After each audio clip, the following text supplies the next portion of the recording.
alih oleh pimpinan daerahnya. Bukan diambil alih, Mas. Salah persepsi itu. Bukan diambil alih. Kita membuat patokan. Nah, ini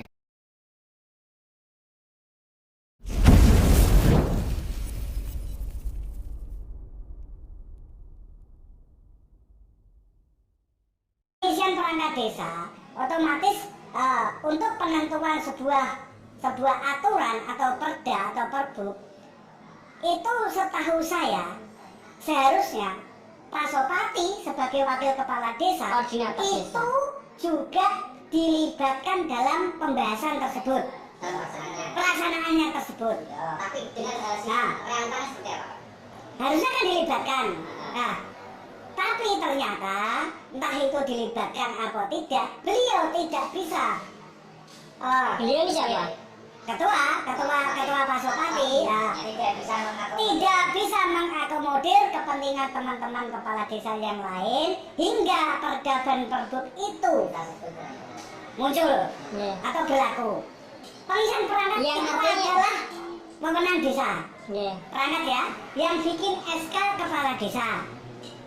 Tapi kenapa pengisian perangkat yang harusnya jadi wewenang desa, pelaksanaan juga harus di desa, yang bikin SK juga kepala desa, kenapa proses proses yang ada di desa cuma pada waktu pemberkasan dan pendaftaran? Artinya begini, perda dan perbuk itu berbeda, bertentangan dengan pendapat semua kepala desa ya? Iya, bertentangan. Bertentangan dengan keinginan teman-teman kepala desa yang lain. Mungkin ini juga menjadi tolak ukur dari kepala-kepala desa yang lain. Permintaan dari kepala desa sendiri bagaimana Pak? Kembalikan ke desa. Kembalikan ke desa. Sejauh ini Pak? Kalau sejauh ini pada waktu itu saya juga mengalami sendiri. Pada waktu itu saya berupaya gimana ini kok aturan seperti ini, kenapa tes dilaksanakan oleh kabupaten dengan menunjuk panitia dan menunjuk rekanan untuk menguji pelaksanaan juga di kabupaten. Nah, terus pembayaran ujian itu administrasi juga kita dari desa langsung transfer ke rekanan tersebut. Kenapa tidak dibayar sendiri oleh Tapi hanya kepala desa rekanan universitas yang ditunjuk. Langsung masuk itu pembayaran dari bantuan APBD kabupaten untuk pelaksanaan masuk dulu ke desa, rekening desa baru suruh membayar. Pak, terkait masalah pendapat ini pendapat yang bertentangan dengan desa ini Pak, apakah pernah disampaikan ke pemerintah daerah atau DPR Pak mungkin Pak sejauh ini Pak? Kalau sejauh ini protes itu pernah dilakukan, tapi berkaitan dengan perda itu sudah terbit. Perda perbuk itu sudah. Paling nggak harus bisa digodok lagi Pak. Harusnya ini menjadi evaluasi untuk tahun yang akan datang. Nah, tahun yang akan datang kasihan teman-teman kepala desa. Saya kasihan karena gini, pengisian perangkat itu tidak hanya kepentingan siapa yang nyalon jadi apa tidak, tapi juga tanggung jawab ada di kepala desa. Pemahaman masyarakat yang berkenaan dengan pengisian itu, pengkondisian dan yang lain itu imbasnya di kepala desa. Banyak teman-teman kita kepala desa yang kemarin mencalonkan diri lagi setelah pengisian perangkat, mencalonkan diri lagi, yang banyak yang gugur karena salah satu imbas juga dari itu. Oke, berarti dengan kesimpulan ini otomatis ini wewenang desa tapi diambil alih oleh pihak Pemda gitu Pak. Ya, ini pengisian perangkat itu kan ada di desa. Ya. Yang bikin SK siapa? Ya pasnya itu dari kesimpulan Yang bikin SK perangkat itu siapa? kepala desa. Ya, karena kalau yang bikin SK perangkat kepala desa, kenapa pelaksanaan tidak di desa? Ya, dengan tanda kutip otomatis ditarik oleh Kenapa harus pelaksanaan dari kabupaten? Ya, seperti itu. Itu sistemnya bagaimana Pak? jadi gini, kita bicara landasan hukum dulu. Landasan hukum dalam pengisian perangkat desa. Jadi sesuai dengan Permendagri 83, kemudian ada perubahan ke Permendagri 67, dan kemudian ada Permendagri 83 tentang pengangkatan pemberhentian perangkat desa, bahwa di sana itu ada amanat pengisian perangkat desa yang kosong, baik itu pemberhentian maupun purna tugas atau meninggal dunia. Nah, ini kan banyak faktor ya, kekosongan itu karena apa? Itu paling lambat 2 bulan sejak perangkat desa itu berhenti, itu harus ada pengisian itu dulu.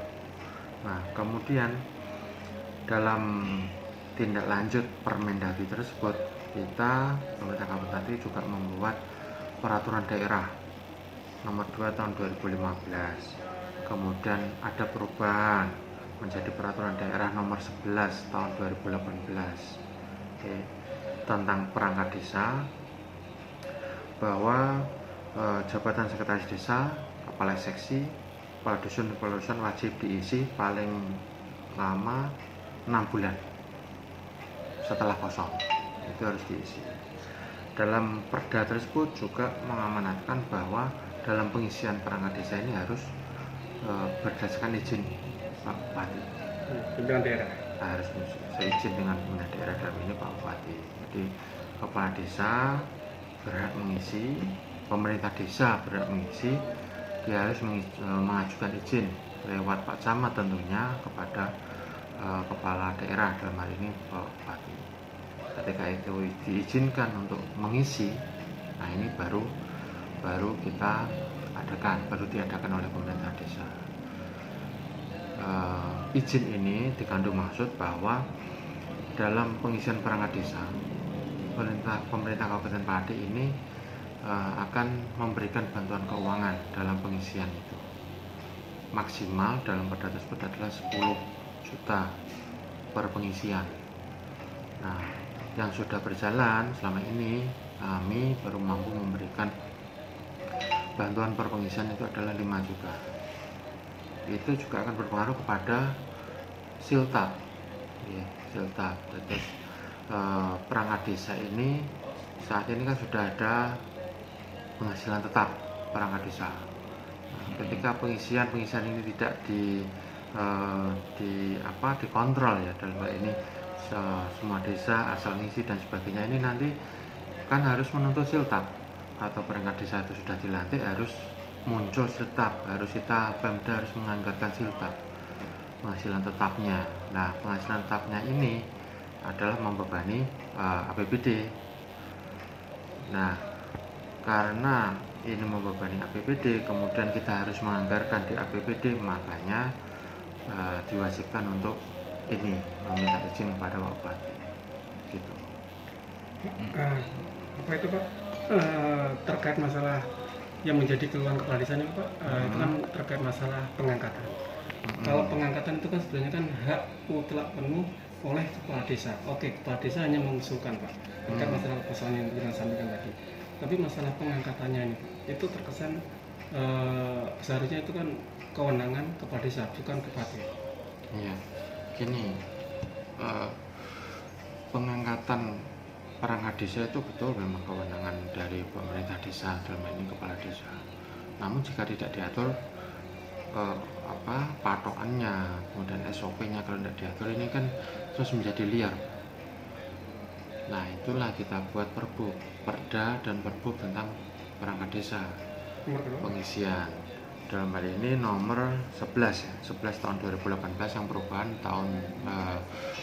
perda nomor 2 tahun 2015 tentang perangkat desa. Di situ sudah diatur tentang pengisian, pemberhentian dan sebagainya. Jadi harus diatur, kalau tidak diatur nanti menjadi kewenangan desa semau desa gitu. Jadi kita tidak ada patokan ugeran pakem yang jelas untuk pengisian itu. Jadi untuk kewenangan pengangkatan itu pun tetap harus diambil alih oleh pimpinan daerah ya? Bukan diambil alih, Mas. Salah persepsi itu. Bukan diambil alih. Kita membuat patokan. Nah, ini kalau ada pengisian perangkat desa itu harus diatur. Ini ujian dulu, kemudian ada prosesnya, skornya. Jadi dari pendaftaran sampai dengan pengangkatan, pelantikan itu diatur gitu, biar seragam satu kabupaten ini harus sesuai dengan Permendagri gitu. Nah, untuk pelantikannya sendiri memang sudah menjadi kewenangan dari desa, dari pemerintah kepala desa dalam hal ini, bukan lagi Pak Bupati seperti kepala desa, pelantikan kepala desa, tapi dari kepala desa sendiri, bukan diambil alih nanti pelantikannya Pak Bupati, tidak gitu. Itu yang membedakan. Jadi bukan bermaksud pemerintah daerah ini mengambil alih kewenangan dari kepala desa, bukan. Kita hanya mengatur prosesnya dari awal sampai akhir seperti ini loh, yang sesuai dengan permen. Kita buat perda untuk patokannya, juknisnya nanti perbu pengisian perangkat. Desa juga harus membuat perda pengisian perangkat, harus ada tatip juga di sana. Nah ini harus diatur gitu. Pak, perbuknya itu terbitkan dari kapan, Pak? Perbuknya 2018 ya. 2018. Saya tanggalnya kurang hafal kalau tanggalnya. Jadi ini sudah sesuai dengan yang ada, jadi harus kita ikuti lah.